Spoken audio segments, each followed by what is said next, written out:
This is CXOM Radio, the voice of customer experience professionals.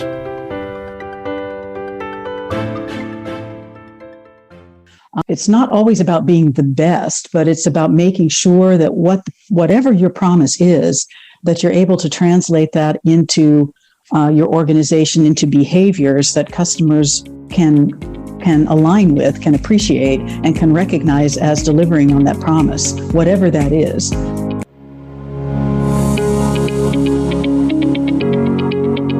Welcome to the Delighted Customers Podcast. I'm your host, Mark Slayton, and I'm so glad you're here. This podcast is all about empowering leaders to achieve sustainable growth by consistently delighting your customers. We give you practical tips, proven frameworks, and share ways to help you delight your customers. Well, I am so excited to have this guest on today. Kathy Vandelaar is a CCXP, and she works at the crossroads of customer experience and organizational development. She is the founder of EarlyBridge, which is a bureau focused on mobilizing organizations around the customer. She's a CCXP, which for those of you who are unfamiliar, is a certified customer experience professional and a fellow board member on the CXPA, the Customer Experience Professionals Association. Honor and a privilege to work with her. And I want to tell you a little bit about her, but first I want to welcome her to the show. Kathy, welcome to the show. Thanks, Mark. Yes. It's great to be here. I'm just really excited about this. So cool. And our listeners should know that we are connecting. You're in the Netherlands and I'm in Delaware. We are a global organization, after all. That's right. CXPA. Yeah. Yes. And so Kathy has a really interesting background. So she came from leadership and management positions in some of the biggest and well-known consulting firms, KPMG. She worked at IBM, Digitas, and she has been leading an organization. She was a founder of EarlyBridge, which is really a management consulting practice, but it connects. It's the intersection between management consulting and customer experience. So everything really you focus on, all your ideas and your strategy for your clients end up looking at the customer experience.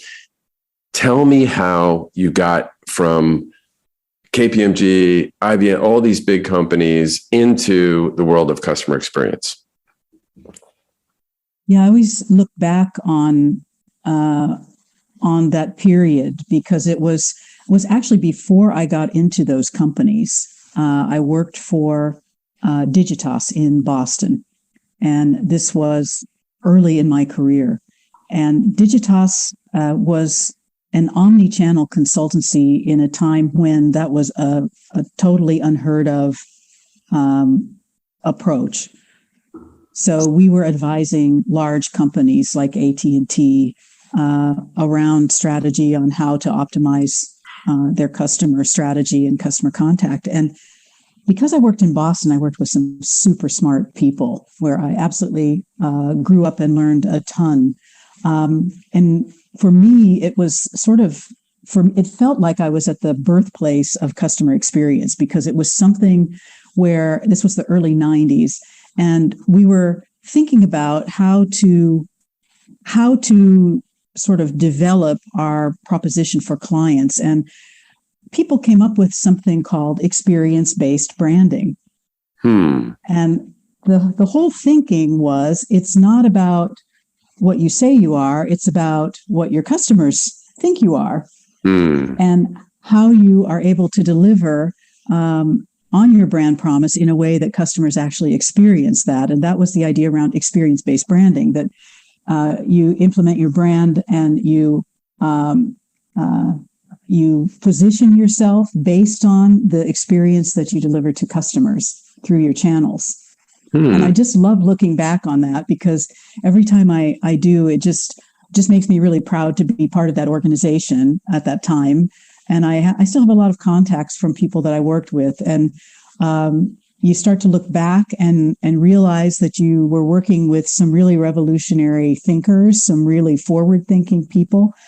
that whole organization at that time was also one of the very first digital consultancies, started up in '95, called Strategic Interactive Group.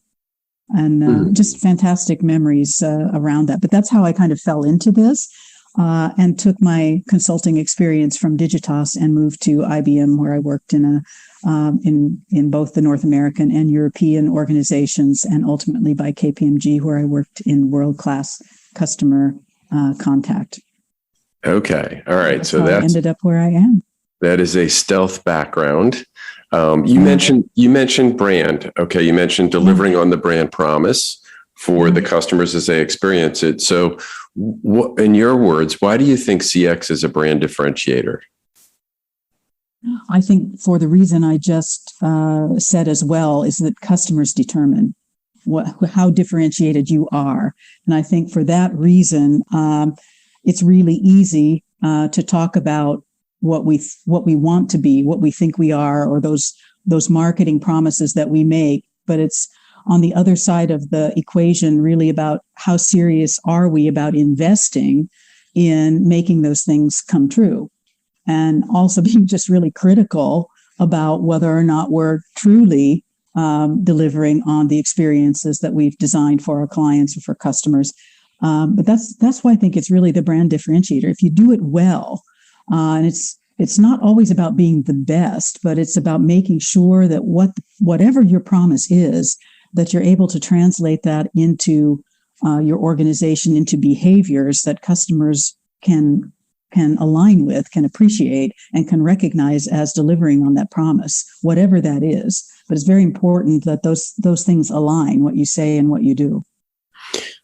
And so that is such a good piece of wisdom right there. Is it, it doesn't really matter what our promise is. Companies work so hard to develop that promise. Like, what is our promise? What do we stand for? Do all sorts of market research and brand research, and they come up with this fantastic phrase or this fantastic, statement about their brand promise. They advertise it all over, and then there's this gap between what they want their vision to be for that experience, and then what the reality is. What do you think are some of the main causes of that gap?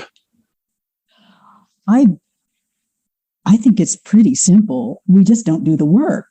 It's really easy, I think, to work in the silos, that marketing can continue to think of these fantastic taglines and the brand promise. But at the end of the day, if the brand promise isn't translated into behaviors in your customer contact center, if people don't experience it in your digital solutions, if you look at the Forrester pyramid, I use that a lot in helping clients understand you can work at the top in trying to help customers enjoy your service, your brand, your promise. But if you don't have the basics right, the chances that you're able to actually deliver that in a good way, they're less than what they could be if you've really aligned on all three levels. And that would be the basics, the ease, and then the enjoyment. And I think that's sometimes one of the pitfalls is it's fun to work in experience, but to do it right, you need to get the nitty gritty part of it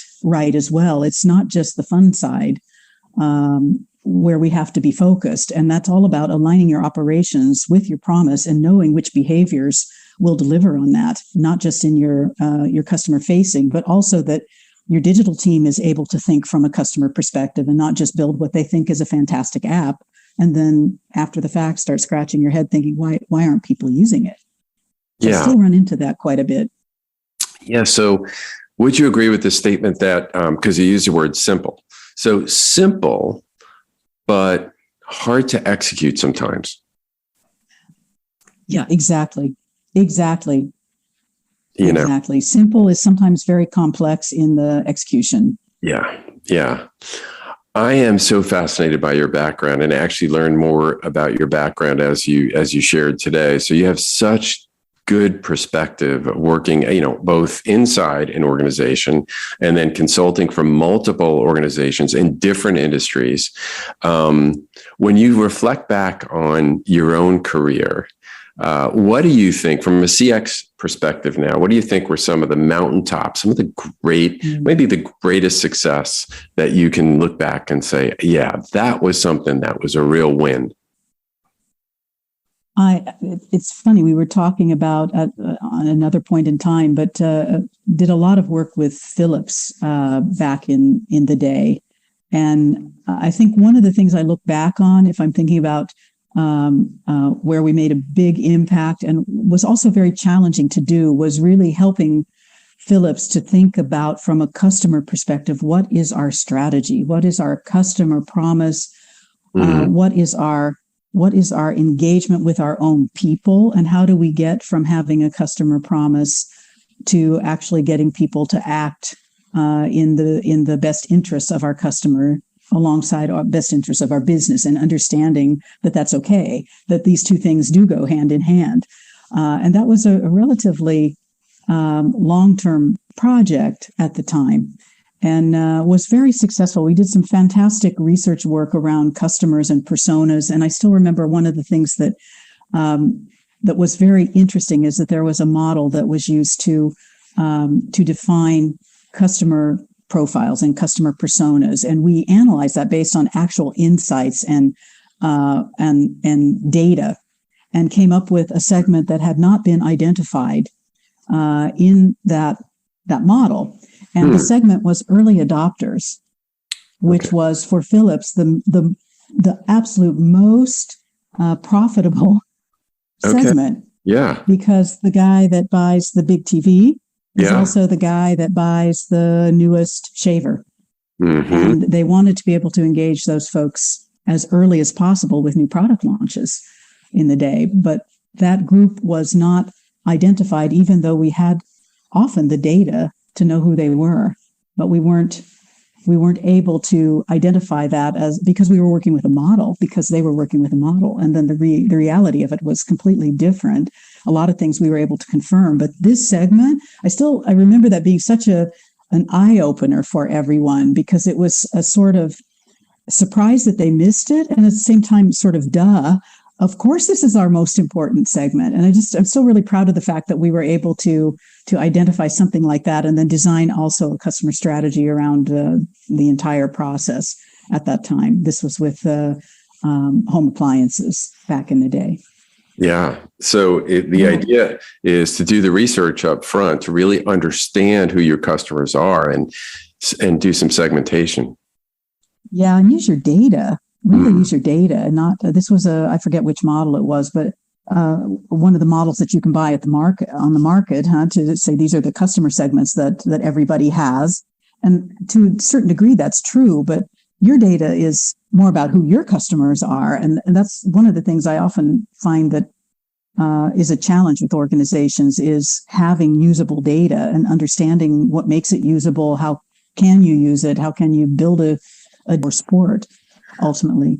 Well, let me double click on that one for a minute. So imagine there's a CX practitioner, or even a CEO out there who has someone in their organization who I think is an important stakeholder, but there's a suspicion there might be some reluctance or lack of support.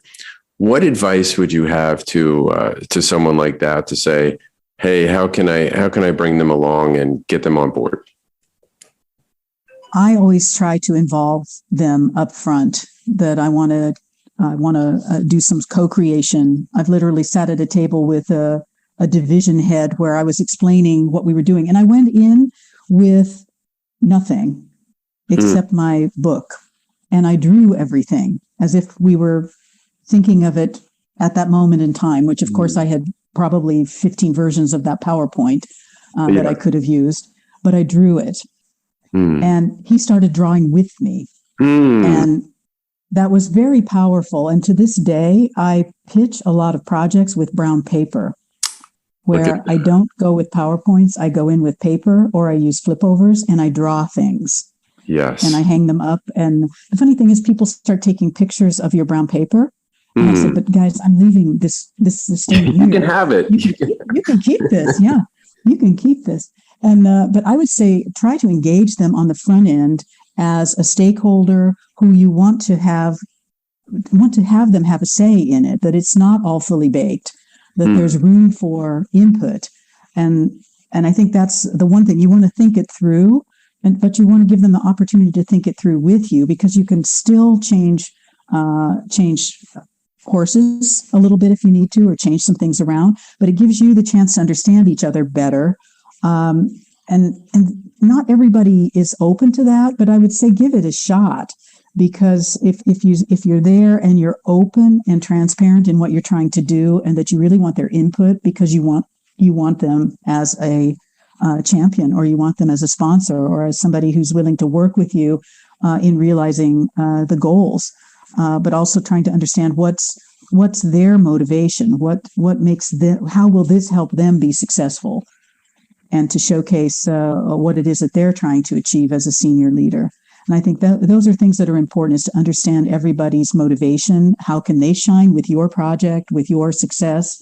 That it's not just your success, but everybody's who has had a say in that. And then it's a collective win. And I think that's always, I'm always very pleased when I'm able to do that, where everybody recognizes it as something that is something that came from them, even though we were the facilitators of it often.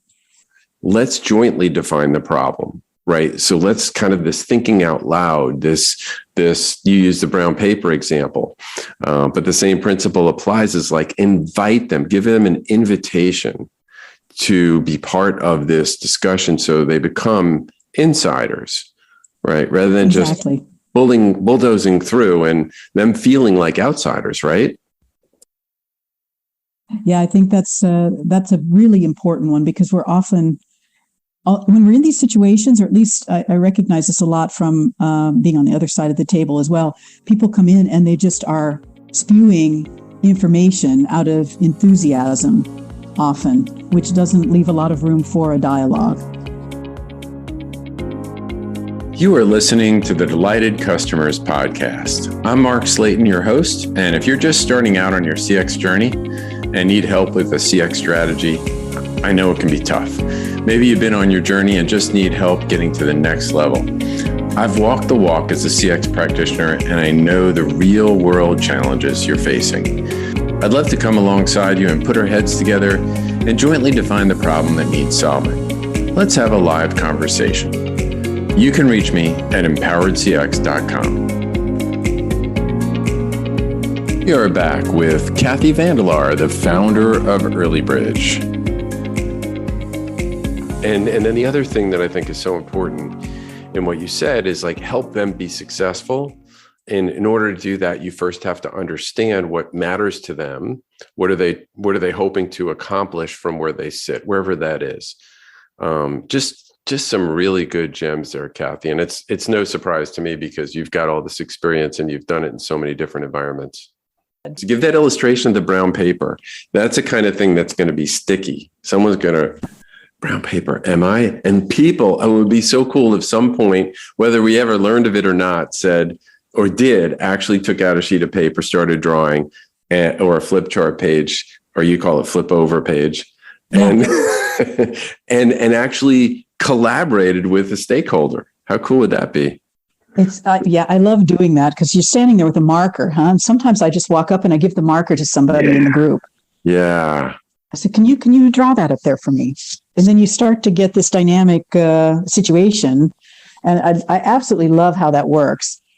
I'm getting goosebumps right now, because I think of two things. One, the humility involved in that. Here you are, sort of the expert in your field, and yet you're willing to give up the marker. And if I'm the person with the marker, I'm feeling now part obligation, part honor. Yeah. Part honor. Wow, this person's willing to give me. It's like when someone asks me to pray sometimes, faith's important. And yet it's like, oh crap, what the heck am I going to say? I don't know what to say. I don't like being put on the spot. But at the same time, it's like, it's an honor. I'm trying to bless others. So anyway, sorry for that analogy. No, but I get that. I get that absolutely. And that, I think that's also just trust in that it will all be okay. Yeah. And that the atmosphere is one of, Safety. non-judgmental. Yeah, it's really open. And I only do it with people who I think will feel comfortable standing up. You know what I mean? I won't give it to the guy who's been in his job for a year and is sitting there with 2 layers of management over his head next to him. I won't do that if I haven't seen that he's able to stand on his own 2 feet and hold the marker and do something with it. But it's very effective in kind of breaking things up and having them feel as though it represents, that brown paper also represents how they are looking at things. And I absolutely love doing it. I've been doing it for probably 8 years. And sometimes I think, does that not work anymore? But I used it about a month ago, and again, it just works fantastic. I just need to stick with what I know works, and it works really well for me because I think you have this as well. Probably we've been around long enough that you can kind of float above all of you don't have to have it all worked out. You've got enough things to fall back on that you can work with a blank brown paper and in the moment come up with something really interesting. And you come up with something interesting, and even almost equally important, maybe more important, is you've got what I call another light bulb. You've got an advocate. Yeah. You've got an advocate, and we were just talking about how to bring stakeholders on board. Yeah. It makes such a difference, and I think that's one of the hardest things with CX is having those champions that stick with you over the longer term, that don't give up or that aren't fickle when it's easy, and when you really get down to nuts and bolts and money. That they're nowhere to be found. And I always try to make sure that people feel part of the solution. And whenever we're doing projects, we work with what we call impact teams. And that's when it's a joint group, people from my team, people from their team, and we meet regularly. That can be weekly, bi-weekly, monthly, whatever the tempo is that we need, to actually make sure that we still are aligned. And how would we grade ourselves today? Do we give ourselves an A? Do we give ourselves a C? Because if you give me a C, you're giving yourself a C.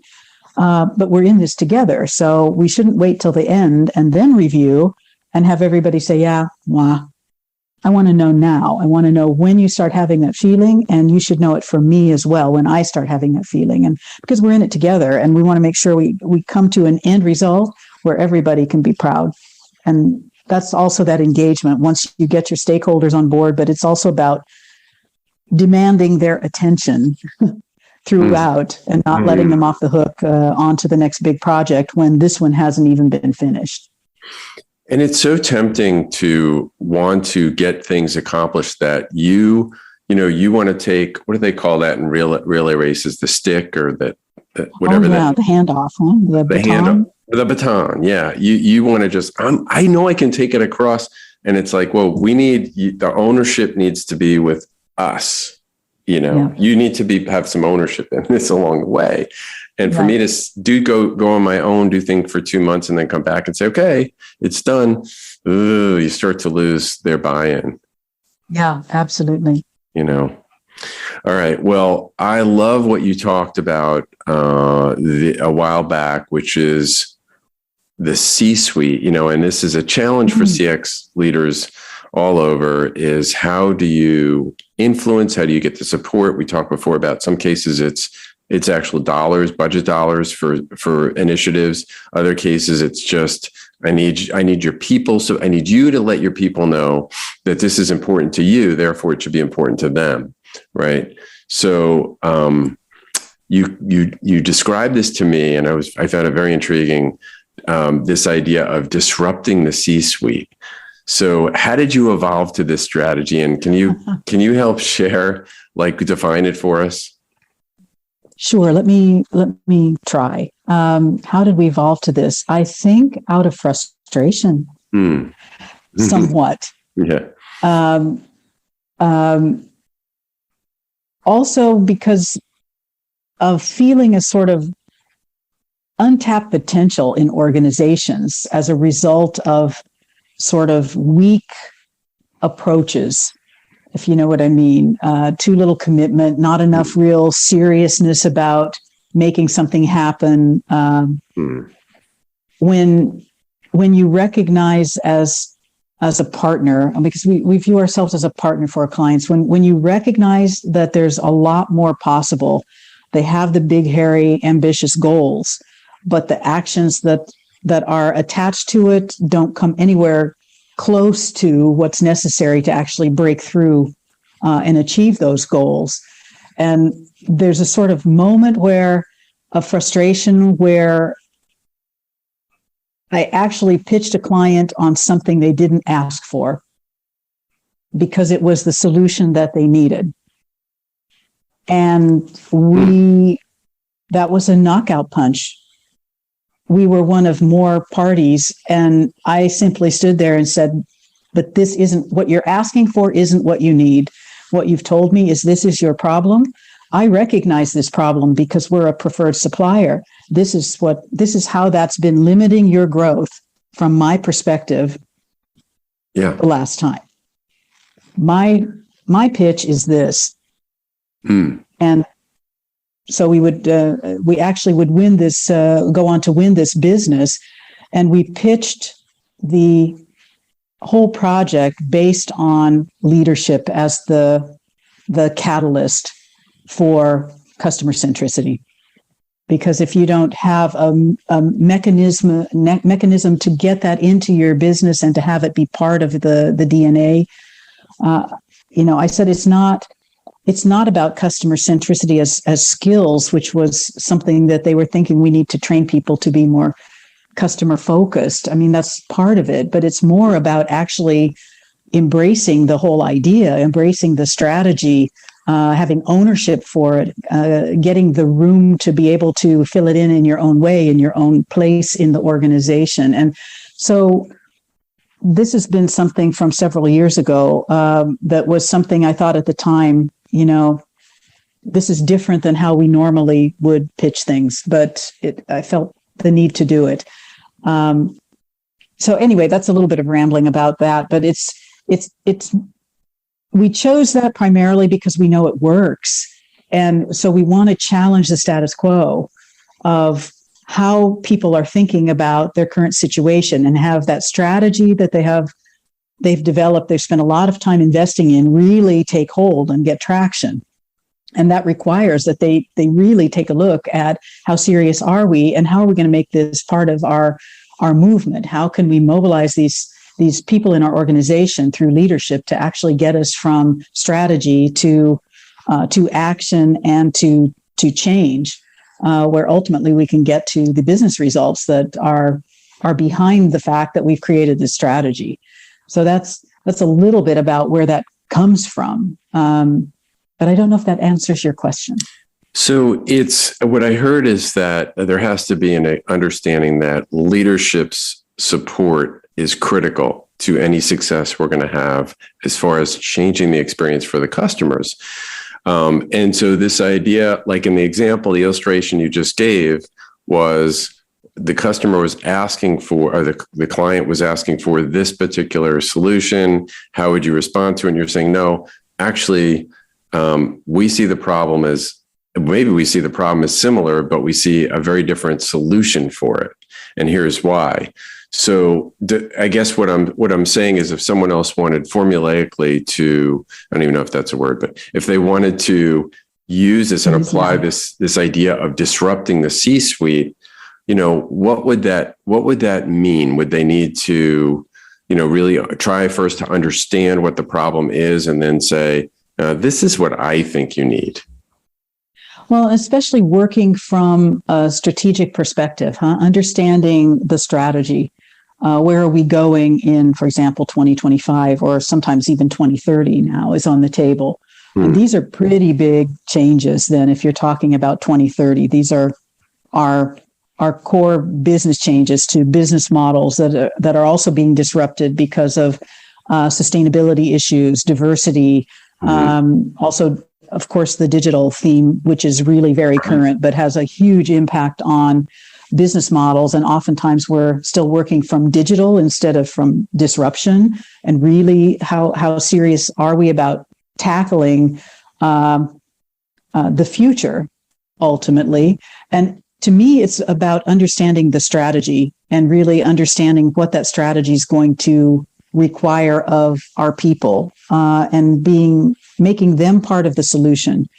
And that's why we cascade often from senior management down to leadership level, where we call it activation programs, but it's primarily giving people the tools and the information to have them be able to formulate their own thinking around that strategy and what it means to their role, and how can they bring that story to their own people. And that disruption is really about reflection, I think. Also challenging them about senior leadership, around how serious are they now? Are they willing to take this step? Because they're saying this is what they want, but are you really willing to be the role model in this? Are you willing to be part of this, to show people how it's done? And are you willing to accept the consequences of the choice? Because as you start to roll out organizational change, not everybody's going to be part of it, because they aren't able or aren't willing or don't fit the profile for the future. So it's about really being brave enough to accept those consequences. And I had lunch today with somebody who I've known for 15 years, and he's in the automotive industry. It's fascinating because they're dealing with whole new business models. Has a fascinating story, and he's looking to disrupt the whole thing. And he's saying, if we're first, we're golden, but we need to be first. And that's, I think, a lot of what I try to challenge senior management on is, are you really serious about this? Because if you are, let's go do it. And if you're not, we can still be friends, but then let's not pretend that we're going to go do this, because it's going to cost us both a lot of time and energy. And if you're not really serious about it, let's not start. And that's one of our requirements. They're part of any program in every phase. Otherwise, we won't do it. And they have to give that commitment on the front end. Yeah, I love it. So it's like, here's the strategic goals that you say you want to accomplish in 5 years, 10 years. How do we get there? And are you willing to make that commitment and sacrifice and do all those things? And I'm going to disrupt. I'm going to challenge you on getting from what you say you want to do and where we are today, that future vision. And that's a disruption. Yeah. And it's sometimes very uncomfortable, the discussions, because people fall by the wayside. Grand ideas fall by the wayside. Weak spots in strategy are sort of become visible, things like that. But these are, I think, they're uncomfortable, but they're also very good consequences of having done a rigorous project like this. It's better to find it out now than suffer the consequences later. But it's not always fun for everyone. So when you take these emotional risks by being very very transparent about how you feel and what they need, what kind of response do you get? Surprisingly, a dialogue often. Okay. It's very interesting how people respond. And it depends also on, I have to say, there are certain scenarios which are more ripe for this sort of approach. And that can be when there's a new strategy, when there's a new senior leadership, when there's an oncoming reorganization and people know there needs to be something big. What is sometimes confrontational for these folks is if they've been in this role 10 years and where they are now is primarily due to the choices that they've made as leaders. They're part of the problem at that point and not always ready to be part of the solution. And those are confrontational moments sometimes for them, so not so much in the conversation itself, but starting to recognize and reflect on, indeed, am I ready to let go of something that I saw maybe as my legacy? Yeah. When in fact, we need to move to stay ahead of the competition and to stay current with the trends that are rolling through the business right now. So those are interesting things. And oftentimes you get a really surprised reaction in the sense of, oh, so we're really going to have this conversation, which is sometimes really nice for them, because it's not often what you get with these sort of situations. You kind of have, everybody has a role and everybody plays the role, but we step out of the role, and that makes it a different, so the conversation is disrupted as well in the beginning. So you get a more honest conversation if they're willing to have the conversation. Yeah. Oh, I love the concept, and I could see why you're so successful in doing it. So I would like to switch gears a little bit and kind of end our conversation today with a question for you about, we've talked a little bit about your career, but was there any specific turning point in your career that changed the trajectory and it could have been a personal thing that helped shift the trajectory of your career and the way you thought about life? Tell me about, what are your thoughts? Yeah, I think probably after I had my second child. I had two children. They're 13 months apart, so I had two children very close together. Children are always, I think, disruption in a good way, but it changes your perspective. And that led me also to start my own business.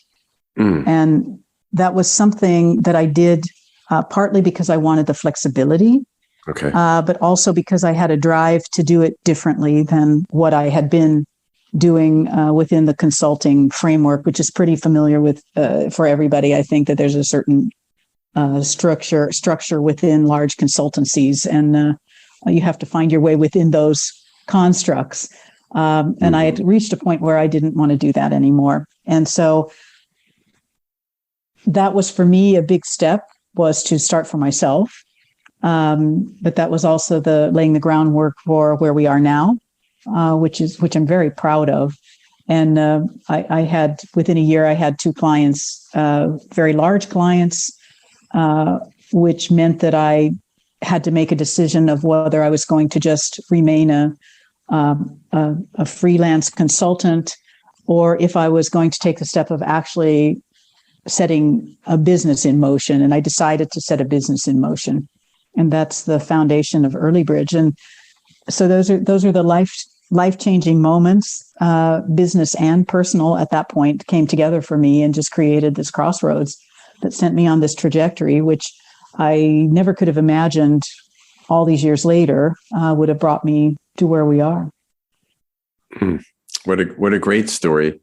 What a great conversation. I think you shared some wisdom and some gems for CX leaders and business leaders in general that I hope the listeners found it of value, as much value as I did.